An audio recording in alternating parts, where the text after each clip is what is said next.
भक्तजनों, कार्तिक मास बहुत ही पावन मास माना जाता है। इस मास में कृष्ण भगवान की लीलाओं का स्मरण किया जाता है। भक्तों के लिए यह समय ध्यान और साधना का होता है, जिससे आध्यात्मिक उन्नति होती है। श्री हरि का नित्य स्मरण करने तथा तुलसी की पूजा करने से माँ लक्ष्मी की कृपा प्राप्त होती है। घर में सुख, शांति और समृद्धि का आगमन होता है। भक्तजनों, अब हम कार्तिक मास महात्म्य के तीसरे अध्याय का श्रवण करते हैं। इसे ध्यान पूर्वक सुनो। सत्यभामा ने कहा, हे प्रभो, आप तो सभी काल में व्यापक हैं और सभी काल आपके आगे एक समान हैं। फिर यह कार्तिक मास ही सभी मासों में श्रेष्ठ क्यों है? आप सब तिथियों में एकादशी और सभी मासों में कार्तिक मास को ही अपना प्रिय क्यों कहते हैं?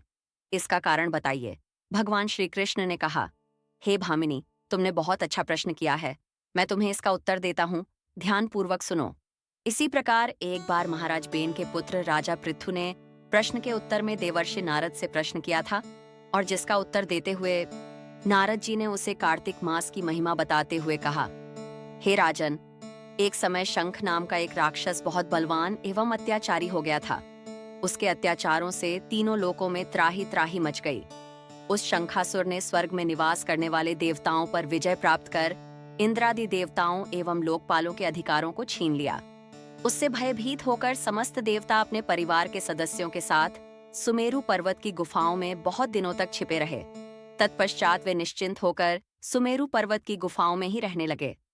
उधर जब शंखासुर को इस बात का पता चला कि देवता आनंद पूर्वक सुमेरु पर्वत की गुफाओं में निवास कर रहे हैं, तो उसने सोचा कि ऐसी कोई दिव्य शक्ति अवश्य है जिसके प्रभाव से अधिकारहीन यह देवता अभी भी बलवान है। सोचते सोचते वह इस निर्णय पर पहुंचा कि वेद मंत्रों के बल के कारण ही देवता बलवान हो रहे हैं। यदि इनसे वेद छीन लिए जाए तो वे बलहीन हो जाएंगे। ऐसा विचार कर शंखासुर ब्रह्मा जी के सत्यलोक से शीघ्र ही वेदों को हरलाया। उसके द्वारा ले जाए जाते हुए भय से उसके चंगुल से निकल भागे और जल में समा गए।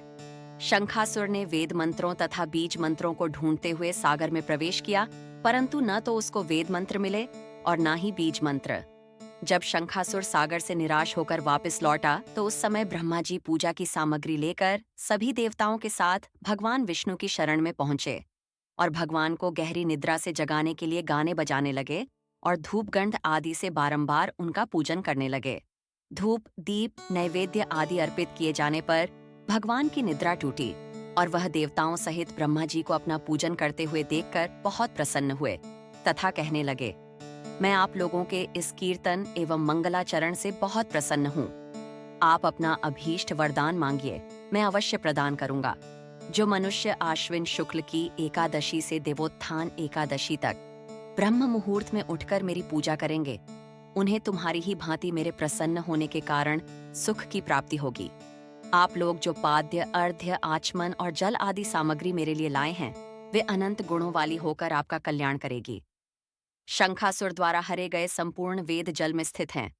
मैं सागर पुत्र शंखासुर का वध करके उन वेदों को अभी लाए देता हूँ। आज से मंत्र, बीज और वेदों सहित मैं प्रतिवर्ष कार्तिक मास में जल में विश्राम किया करूंगा। अब मैं मत्स्य का रूप धारण करके जल में जाता हूँ। तुम सब देवता भी मुनीश्वरों सहित मेरे साथ जल में आओ। इस कार्तिक मास में जो श्रेष्ठ मनुष्य प्रातः काल स्नान करते हैं, वे सब यज्ञ के अवभृत स्नान द्वारा भली भांति नहा लेते हैं।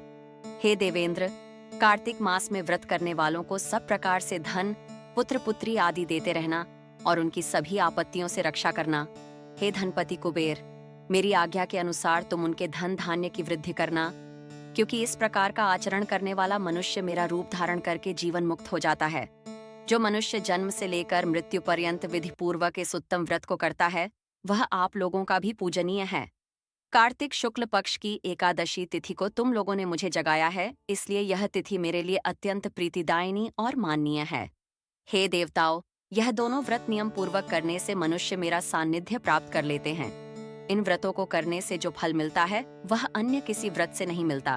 अतः प्रत्येक मनुष्य को सुखी और निरोग रहने के लिए कार्तिक महात्म्य और एकादशी की कथा सुनते हुए उपर्युक्त नियमों का पालन करना चाहिए। इस प्रकार भक्तजनों, कार्तिक मास महात्म्य का आज चौथा अध्याय यहाँ समाप्त होता है।